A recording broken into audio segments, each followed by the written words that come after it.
We'll start off with Tuesday because we were live during the home run derby on Monday. All-Star game was Tuesday. It was actually a pretty entertaining game, I thought. Good game. It was No, a he good was game. sorry, Nick. He was just a left. Just a lefty. All right. Yeah. So scratch that. Anyways, the AL has won 10 out of the last 11 games. And it would be 11 for 11 if Elias Diaz for the Rockies didn't win the MVP last year. But that's crazy. I mean, you go back through the history of the All-Star game, and it is utter dominance by one league in stretches. Yeah, And it is. It's weird. It is stretches like that for sure.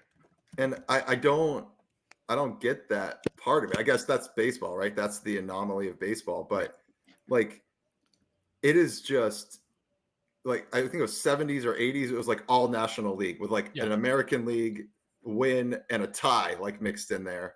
And then you get to the 2000s, it was the same way, but like the AL and like it just goes back and forth. It's funny how the All-Star game and it just, and I don't know the reason for it. It's weird. And again, like we were talking about, like you said, that's the nature of baseball, right?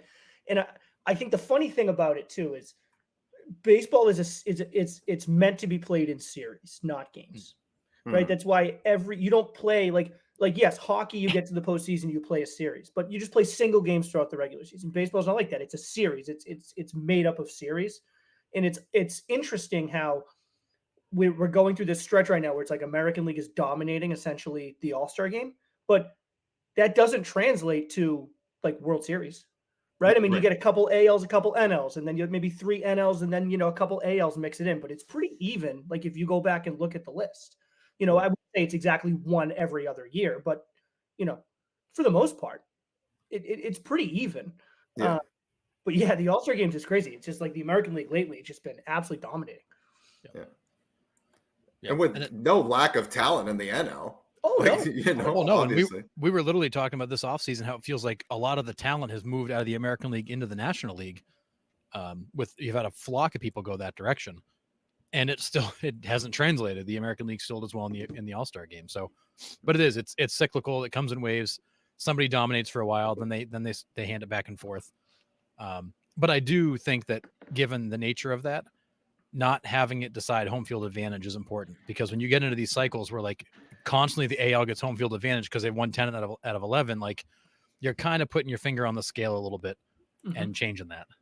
Yeah, crazy. Yeah, I'm glad. I mean, I do go back and forth. I know we've talked about it before on this platform, but like in theory, like I like that the game means something. Right. It happens in the middle of the season. Like you might as well give it some type of weight but on the other side of it though, like if the game actually does mean something, then like it shouldn't be the fans deciding who's playing in it. Like that's always been, that was always a problem for me. It's like, we're just going to go on and vote a million times for the guy that we think is the most handsome. Like that's crazy. And now like his performance in this game is deciding whether his league gets home field or like, that was such a bizarre thing for me. So I'm glad that, I don't know. I go back and forth because I do like the idea of the game meaning something, having some type of meaning. I don't know. And the idea that every team needs to have a representative is another one that I struggle with. So there was a debate on Facebook. Our guest next week actually put it out. Baseball History Dork on his page. He put out an interesting concept to maybe move it to the end of the season, kind of like the Pro Bowl in football. Yeah. Now, so I commented and I said, here's my reason where I think it should stay where it is. The season is such a grind. Mm-hmm. And other than the 25 guys that make, or 30, whatever the number is, that make the All-Star team, everybody else gets almost a week off to go home, to rest, to do what they want. And we're not competing with any other sport right now. Right? So baseball can literally be the showcase in the summer, all your stars in one place. If you put it after the season, now you're looking end of October, November. You're competing against the NFL. You're competing against the NBA. You're competing NHL, right? All of them. Yeah. Right. All of them at this point. So then therefore your All-Star game's not going to get the recognition it should. And the back half of the season's such a grind. Like it's good for these guys to get a break, So that I don't disagree. I don't disagree with you at all. I mean, I think you could have your cake and eat it too there, though. You could still give the week off. Yeah.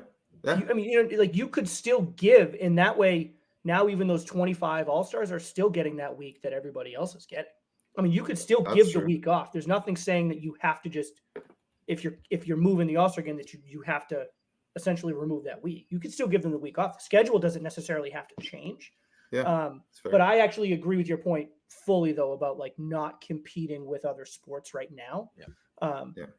And again, dude, I mean, think about like everybody, and you don't have to be like the biggest baseball fan, but like school is out, like kids are home for the summer. I mean, it's like you're growing up, man. Like you would get a bunch of your buddies in, and you go to one house every year, and you would watch the home run derby, and you'd be back there the next night, and you'd be watching the All-Star game. It was just like a thing. It's like, I still look at the home run derby, and it brings me back to like going to my buddy Matt's house when I was all through elementary, middle school, even into high school. Like just what we did, it's like, it would be a little weird, not to say I would hate it. It would just take a lot to get used to taking something like that and moving it to the end of the year. Yeah. No, I agree. So it was an interesting point of view, but, I saw where he was coming from, but oh, sure. It's just, I was just like, I don't know. Hold the phone a little bit on that one. I do like the idea, and it does, it's an honor to be named as an All-Star, but it does stink that, you don't get that time off that the rest of the league is getting. I don't know. There's just something about it being in the middle of the year, kind of, that's the halfway point, even though this year wasn't exactly the halfway point, but It's your halfway point. It's kind of a break for everybody. The fans get something that they can tune into and watch, but it's not that serious. It's just something about it being in the middle of July that I just would have a hard time getting used to if it's not. Yeah. Well, it's been that way for so long. It'd be like, it'd be shocking for him to change it. Yeah. It would be weird. And it's a good break. You're near the midway point. Guys need a breather. The benefit to being outside of the season or after the season is that like the NFL Pro Bowl is that you'd have more guys that would play because there isn't games coming. Like you're going into the off season. You got nothing else to do, but at the same time, like it is the Midsummer Classic for a reason. And it's worked out that way for a very long time. I think it's a good benchmark for players that have been injured in the first half too. Yeah. Like you think about like players that have been hurt and they're like, oh, I'm going to come back around the All-Star break or right after. So like it gives them kind of like almost a calendar date to like strive for. You can still have that though. Like, because if you still give that week, if the game itself is moved, but that week off isn't, then you still have that. Yeah. Like it's not, you're not necessarily losing that. I don't know if I'm kind of talking myself into this right now. I don't know. Like, There's pros and cons for sure. I don't hate the idea. It would be hard for me to get used to. It would be weird to get used to, but I don't hate the idea. And Harrison, I think you make a good point. Guys would be more willing to play unless you had serious injuries in which like surgeries are scheduled, right? But by and large, more guys would be willing to play. I think the one thing that I would be curious about is like, obviously we're putting the cart before the horse here, but like how would the voting be like it? Because I mean, would we still have like mid-year All-Stars, end of the year All-Stars, and you don't necessarily play, like you have to get voted twice to play in the game, or is it like how would that work? I have no idea. I don't know if we have the answer. Yeah, I mean, like that would be an interesting thing to figure maybe out. It's a second vote. Maybe it's a players poll. They vote for each other. I mean, you could actually get creative and do a second game with a whole different mechanism of doing it. Like, every team gets to nominate two players and they get picked by other players. Like you could go crazy with how you do it to make it a little more fun. You could still keep the fan voting thing that we have now for the first half of the year, but there's no game. Maybe you still keep the home run derby. Maybe you still get like 10, 12 guys that will participate in a home run derby. Maybe you still have that, right? It's not the whole Just don't do an October All-Star game at Fenway. Do that south. Yeah, right. Yeah, because nobody's gonna want to hit home runs in October. But like, I don't know. Maybe, but maybe you still do. The fans are voting for their All-Stars, and there's no All-Star game, but you still get like this type of recognition. So if you have a All-Star, kind of number to hit in your contract, that would still count as you getting an All-Star nod. There's just no game that you're playing in July, but you still get an All-Star. I don't know. I mean, there's ways to work it. I don't hate the idea. I do think it would suck for baseball because as much as I would watch it, I would watch an All-Star game at the end of the season in like late October, but you would definitely lose eyeballs. There's no doubt about it. Yeah, There's absolutely no doubt. And I think baseball would be concerned, and they should be concerned about that. You don't want to lose eyeballs on something that you've been, building, so promoting for so many years. Right. So, Yep. All right, let's get to the All-Star game itself. Ohtani homers because, well, of course he did. That ball was tattooed. That was a three-run MLB shot. needed something to talk about for the entire week on their Facebook page. So, yeah. Then Jarren Duran comes up and hits the go-ahead 2-run homer, gets the MVP.